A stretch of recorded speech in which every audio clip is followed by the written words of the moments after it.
Assalamualaikum warahmatullahi wabarakatuh. Bagaimana kabarnya hari ini? Semoga sehat selalu ya. Oh iya, sebelum belajar, jangan lupa kita selalu berdoa. Kalau sudah berdoa, maka di video ini kita akan belajar mengenai pengertian, tujuan, manfaat, dan ciri-ciri teks prosedur. Yang pertama, kita akan membahas mengenai pengertian teks prosedur. Pengertian teks prosedur menurut Kamus Besar Bahasa Indonesia adalah teks yang menjelaskan tahap kegiatan untuk menyelesaikan suatu aktivitas atau metode langkah demi langkah secara pasti dalam memecahkan suatu masalah.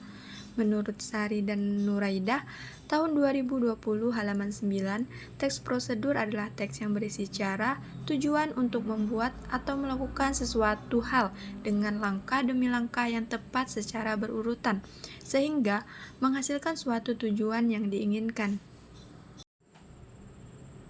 Pendapat lain menurut Rahman, tahun 2017 halaman 22, teks prosedur adalah teks yang berisi langkah-langkah yang harus ditempuh untuk mencapai tujuan yang diinginkan dan terdapat penjelasan atau keterangan dalam langkah-langkah tersebut. Secara keseluruhan, dapat dikatakan bahwa teks prosedur adalah teks yang berisi tata cara untuk membuat atau melakukan sesuatu hal secara berurutan dengan terstruktur langkah demi langkah untuk menghasilkan suatu tujuan yang diinginkan. Selanjutnya, fungsi dan tujuan teks prosedur. Yang pertama, memberikan informasi untuk membuat atau melakukan dengan metode dan langkah-langkahnya sesuatu secara urut dan detail. Yang kedua, memudahkan pembaca untuk mengetahui cara melakukan sesuatu.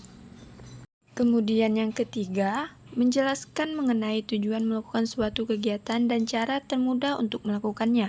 Yang keempat, memberikan petunjuk agar seseorang dapat melakukan suatu pekerjaan secara tepat dan akurat serta memperoleh hasil yang maksimal. Yang kelima, membagikan ilmu terkait cara membuat atau melakukan pembaca suatu aktivitas tertentu kepada pembaca. Selanjutnya, ciri-ciri teks prosedur. Yang pertama, menggunakan pola kalimat perintah atau imperatif. Kalimat perintah merupakan kalimat mengandung makna yang meminta atau memerintah seseorang untuk melakukan sesuatu.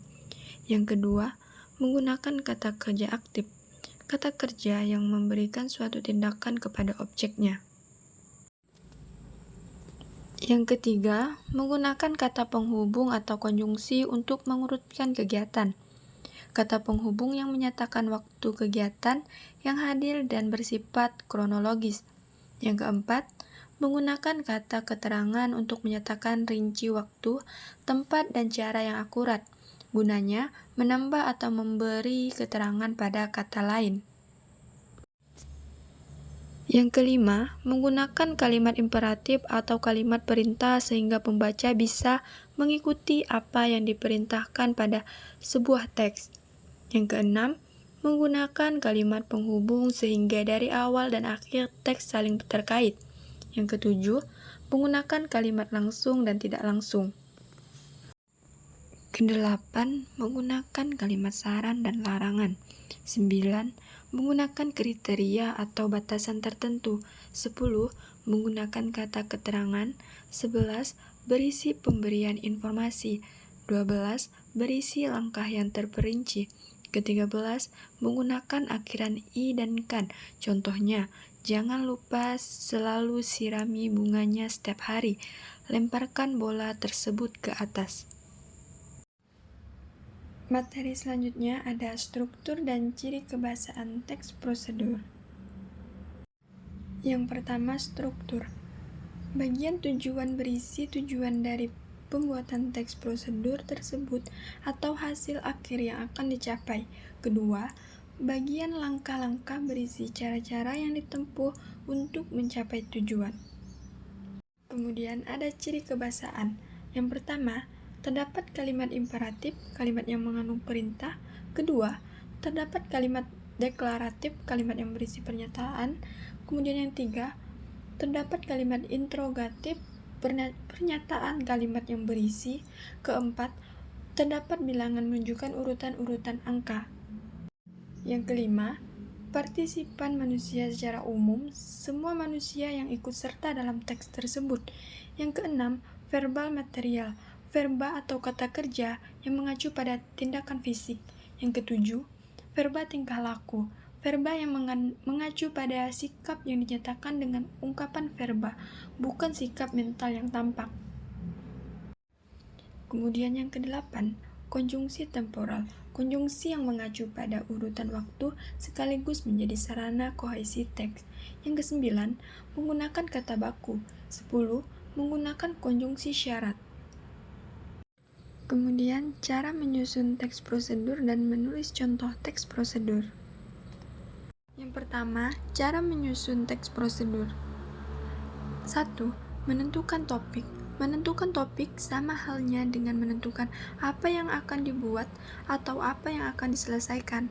Penentuan topik disarankan yang menarik pembaca sesuai dengan tren dan berbeda dengan teks prosedur yang sudah ada.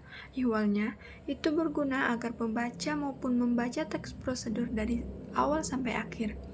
Penentuan topik harus sesuai dengan isi yang akan dibuat dalam teks prosedur. Yang kedua, mengumpulkan bahan. Bahan referensi untuk membuat teks prosedur dapat diperoleh dari internet, media sosial, bahan bacaan cetak, pengamatan, dan pengalaman. Pengumpulan bahan referensi digunakan untuk menerapkan prinsip ATM, amati dengan cermat, tiru polanya, dan modifikasi agar memiliki ciri khas dan tidak plagiarisme. Yang ketiga, membuat kerangka. Pembuatan kerangka untuk menghasilkan teks prosedur secara tersusun. Keempat, teks prosedur yang utuh. Kerangka yang sudah dibuat dapat dikembangkan menjadi teks prosedur yang utuh sesuai dengan struktur dan kaidah kebahasaan teks prosedur. Selanjutnya ada contoh kalimat teks prosedur. Di sini ada cara melakukan tari tortor. Tari tortor merupakan salah satu tarian tradisional dari Sumatera Utara. Cara menarikannya cukup sederhana dengan gerakan tangan dan kaki jinjit-jinjit. Gerakan salah satu jenis tari tortor dilakukan sebagai berikut. Yang pertama, putar lagu dari daerah Sumatera Utara yang sesuai. Kedua, ambil posisi kedua kaki rapat, kaki kanan agak maju sedikit. Ketiga, tangkupkan kedua telapak tangan di depan pinggang kanan. Ujung ibu jari saling menyentuh. Yang keempat, gerakan kedua telapak tangan perlahan ke arah kiri. Ujung-ujung jari juga ikut digerakkan perlahan. 5. Ganti gerakan kedua telapak tangan perlahan ke arah kanan. Keenam, gerakan telapak kaki ke atas bawah dengan gerakan jinjit selama tangan bergerak ke kiri dan ke kanan. Ketujuh, ulangi gerakan tangan dan kaki, begitu seterusnya sampai lagu habis dan atau ikuti irama gondang. Kemudian ada latihan soal.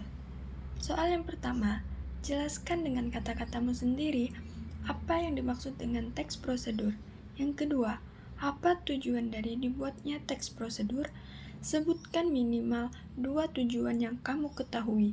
Ketiga, sebutkan dan jelaskan 2 manfaat dari membaca dan mengikuti teks prosedur. Keempat, apa saja ciri-ciri yang bisa kamu temukan dalam teks prosedur? Sebutkan minimal 3 ciri-ciri dan jelaskan masing-masing. Yang kelima, sebutkan dan jelaskan 3 bagian utama dari struktur teks prosedur. Berikan contoh untuk masing-masing bagian. Yang keenam, apa saja ciri kebahasaan yang umum ditemukan dalam teks prosedur? Sebutkan minimal 3 ciri dan jelaskan mengapa ciri-ciri tersebut penting. Soal kelima, sebutkan dan jelaskan 3 bagian utama dari struktur teks prosedur. Berikan contoh untuk masing-masing bagian. Yang keenam, apa saja ciri kebahasaan yang umum ditemukan dalam teks prosedur? Sebutkan minimal 3 ciri dan jelaskan mengapa ciri-ciri tersebut penting.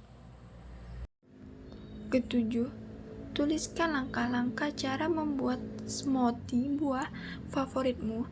Pastikan untuk menyebutkan bahan-bahan yang diperlukan dan urutan langkahnya secara jelas. Kedelapan, jelaskan secara rinci bagaimana cara membuat nasi goreng. Sebutkan bahan-bahan yang dibutuhkan dan langkah-langkah yang harus diikuti.